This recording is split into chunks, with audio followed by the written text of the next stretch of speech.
महाभारत काल की बात है। ऋषि धौम्य के आश्रम में बहुत सारे शिष्य रहा करते थे। वहाँ रहकर सभी शिक्षा प्राप्त करते थे। उन शिष्यों में आरुणि नाम का एक शिष्य भी था।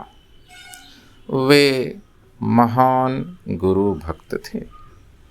गुरु की आज्ञा ही उनके लिए सर्वोपरि होती थी।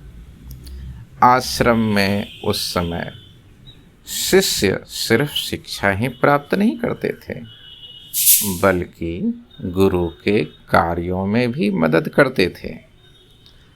खेती का समय था।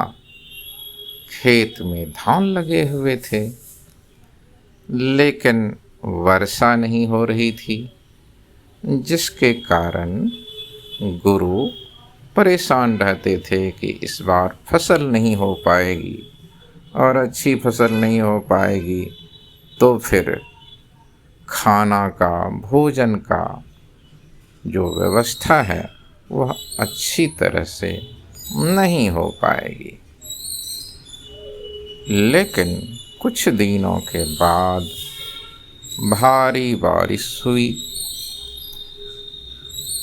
गुरु ने शिष्यों से कहा कि वर्षा तो तेज हो रही है, खेत में जाकर देखो कि पानी भरा है या नहीं। यदि आर टूट गई होगी तो उसे ठीक कर देना। आरुणि ने कहा कि जी गुरुजी। आरुणि ने गुरु से आज्ञा लेकर खेत की ओर चल दिया। जब वहाँ गया तो बारिश तो भयंकर हो रही थी। पानी का बहाव तेज था। उसने देखा कि एक खेत की आर टूटी हुई है और पानी तेजी से खेत से निकल रहा है। आरुणि ने आर पर मिट्टी डालने की कोशिश की, लेकिन तेज बहाव में मिट्टी ठहर नहीं पा रहा था। तो उसने सोचा कि अब क्या किया जाए। वह टूटी हुई आर पर लेट गया और पानी को रोकने की कोशिश करने लगा।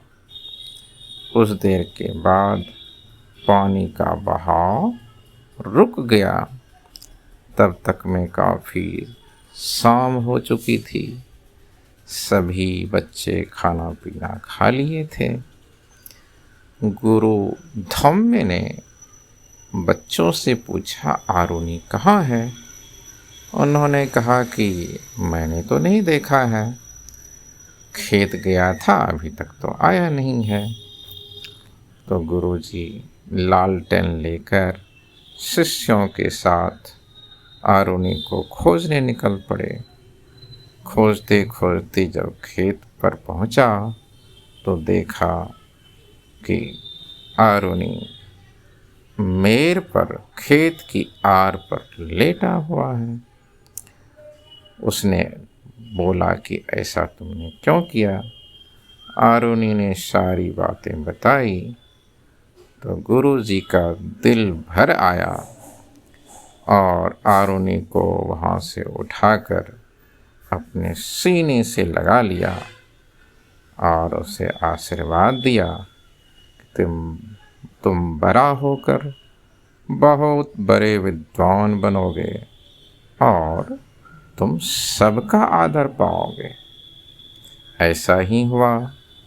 आरुणि महाभारत काल के बहुत बड़े विद्वान बने।